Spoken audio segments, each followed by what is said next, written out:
So welcome to another exciting edition of the 122nd Recruitment Podcast. Today, I'm joined by Darren Westall of Paiger. And the first of your questions, Darren, is, can you tell me the best decision that you've ever made in your career?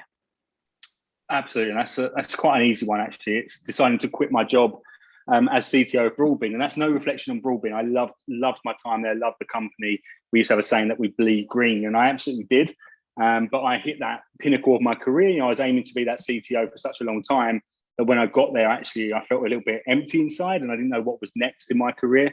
So yeah, quitting that and actually having, frankly, the bollocks to go out and start my own business was the best decision I've ever made. Fantastic. And looking at the success you guys have had of late, definitely was a really good decision to have made. So the next question we've got for you is, could you tell me your funniest ever recruitment story? I'm sure you've got quite a number of them. Yeah, I mean, my highlight has to be when we went to the Recruitment Expo in Birmingham, the first one since we started the business. We couldn't afford a stand. We just generally couldn't afford it. Chris at the Expo, if you're listening to this, I'm sorry, we pay you money now, but I couldn't back then.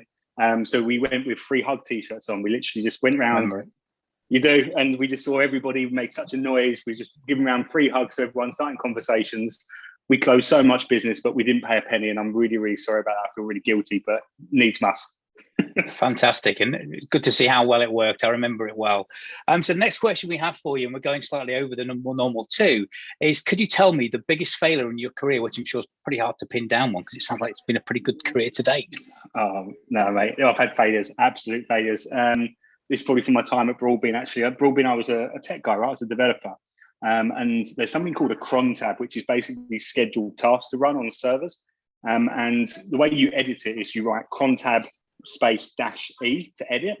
But I didn't type that. I typed cron tab -R, which is actually remove.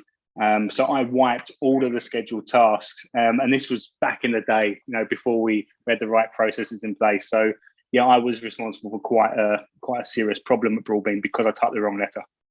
Oh, not great. Well, the last question we've got for you is, following on from all the great answers you've given us so far, is could you tell me your best advice you've ever been given?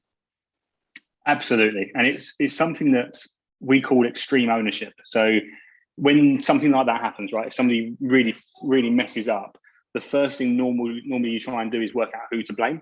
Which person is responsible for this? And all you're actually doing there is wasting time. So extreme ownership is a practice where everything is your fault. No matter what it is, it's your fault. Because as soon as you accept fault, you actually skip a stage ahead. You're no longer trying to find someone to blame. You're trying to find out what you can do to prevent it happening again. So we used to run 5 why sessions. Ask yourself why 5 times. You actually get to the real cause.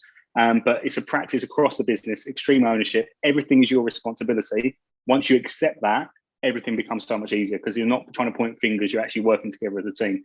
So my best piece of advice is to practice extreme ownership. Brilliant concept. Certainly have a look into that. And well, listen, thanks ever so much for your time, Darren. It's been really great talking to you, giving us a really good insight and some really good stories there. And I look forward to speaking to you again soon and hopefully catching up at the expo next time. Sounds good. I'll have a stand paid for and everything.